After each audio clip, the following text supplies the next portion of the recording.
ngerang kokak charat! Ayan guys, sinuturuan ko yung alaga ko magbabay. Magbabay ka na, Diyos ko. Hindi pa rin siya nagbababay kung saan nakatingin ang mga mata.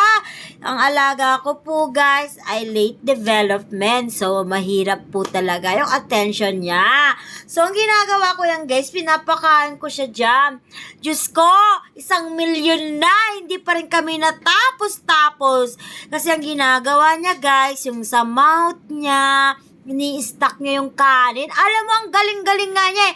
Yung kanin, kaya niyang magkabilaan yung ulam, sa kabila, yung kabila namang kanin.